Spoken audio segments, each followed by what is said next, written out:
Happy Thanksgiving, everybody. I'm coming at you guys today with my review. Yes, I said it, my review of the Real Housewives of Atlanta. I know it's been a long time since I've done a review, but y'all know my situation. I've got my baby, and y'all know he's taking my time, but I will be coming back at you guys with another video with him in it. So let's just go ahead and get into this review.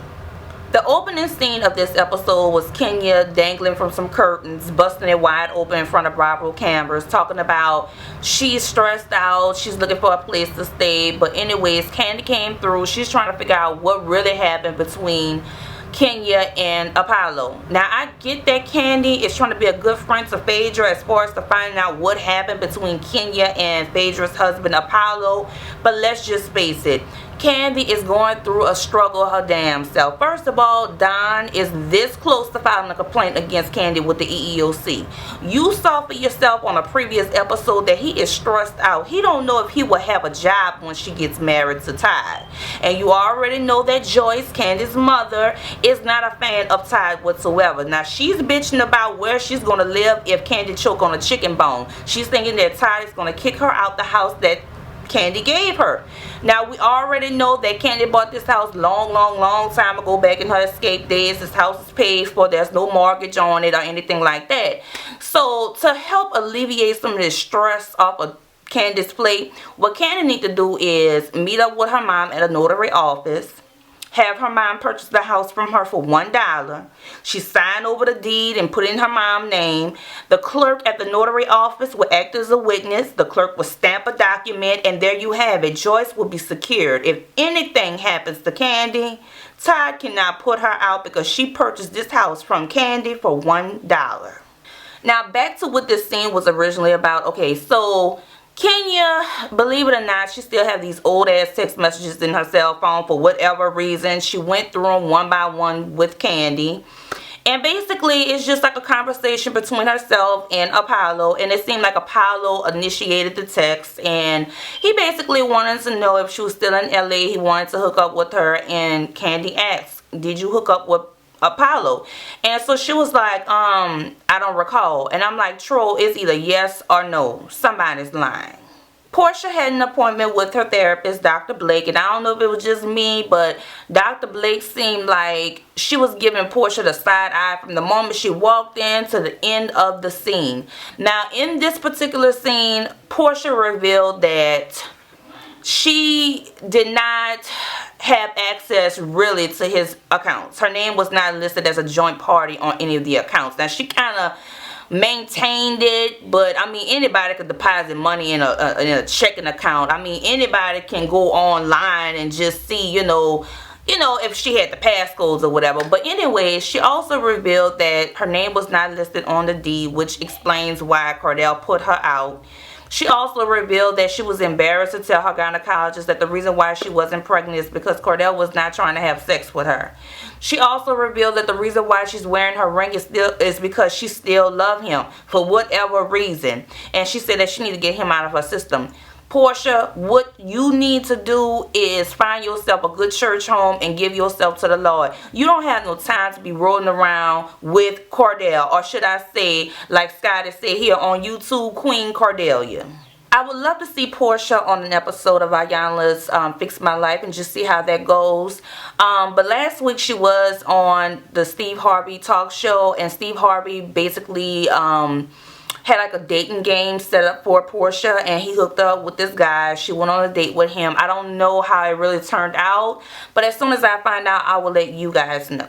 Cynthia's daughter, Noelle, I believe she's a teenager. She has a boyfriend. She's been kissing him, and Cynthia was like she would like to meet this guy's parents. Now, Cynthia, what you need to be doing at this point is, you know, basically talk to your daughter, give her the game so that she don't get caught up out here having a baby at a young age. All of the ladies got together at a restaurant, with the exception of Kenya, of course, to show some support to Portia for her divorce. And Portia came through. She apologized to all the ladies because you know how she did it last season. You know, she defended Cordell. She made it seem like her marriage was the shit when really it wasn't. She was living that Lifetime movie network housewife type life. She was living that sleeping with the enemy type life. Like I said, she apologized to the ladies. She revealed that she felt like she was the oldest child living in the house. She had to beg for grocery money from Cordell. Her mom and her sister couldn't come to the house. And I'm like, girl, Portia, better you than me, because if that was me, I would be on an episode of Snapped.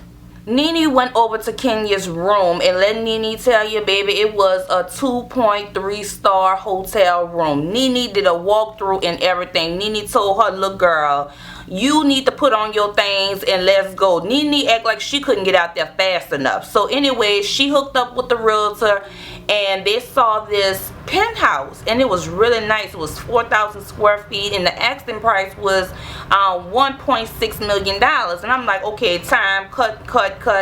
Kenya, you know so good and damn well that you cannot afford $1.6 million.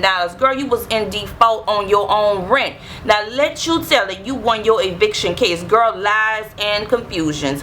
When you walked out of that courthouse with your legal aid attorney and your assistant, what you won was additional 48 hours to have your things out that house. Because had you not have your things out, the sheriff would have put your things out on the curb. Kenya, you need to apologize to Nene, and you need to apologize to those realtors. You know so good and damn well with that eviction on your credit, it's going to be very hard for you to find a place to stay. You cannot rent any places because most landlords are checking your credit. Hell, I don't think you can get yourself a project at this point in time. I don't know what mortgage company, I don't know what bank would trust you with $1.6 million when you got an eviction on your credit. Have you ever heard of the saying, never scratch your ass with the hand you know you're going to use later? Well, that is the perfect saying for Kenya's situation. If Kenya really want a place of her own, what she would need to do is get a co-signer. And you know Nene is not going to do it. She's not working. Greg is staying back at the house, and you know she's dealing with him. Cynthia is not going to be able to do it because Peter is default on a Fannie Mae loan for Bar 1. He just opened up this warehouse place for the Bailey agency. You know Phaedra is not going to co-sign for Kenya because she's been chasing her man since she stepped on the scene. You know Candy is not going to co-sign for Kenya because Miss Joyce is bitching about where she's going to live if anything happens to Candy. You know Portia is not going to co-sign for Kenya because, I mean, they don't get along. And you know Miss Cordell is not going to have it. Hell, he didn't give his wife any money. If Portia had a sudden craving for a pickle like she did last season, she didn't even have enough money in her purse to satisfy that craving. But Kenya, if you happen to be looking at this review and you're really desperate for a place to lay your head, Kim just had those babies a couple of days ago, twins, a boy and a girl, 6 children in total. And I'm pretty sure that Sweetie, aka Sealy, can use some help in breastfeeding those babies. Last but certainly not least, Phaedra and Apollo. I'm not going to go through the entire scene, but I'm just going to give you the gist of it. Long story short, Apollo said that he saw her at a party. They left. And then they met up at the hotel. Phaedra was like, what you mean met up at a hotel? He was like, well, she was staying at the hotel and she just kept coming to my room, and that's why I had to leave that hotel to go to another hotel because she just was stalking me. Lies and confusions. And he already gave his disclaimer in that scene talking about you brought her around and I'm sick and tired of your threats. Apollo, what you been doing this season in every episode thus far is bitch. Bitch, and hang up mirrors. You need to go sit down somewhere and go find yourself a job.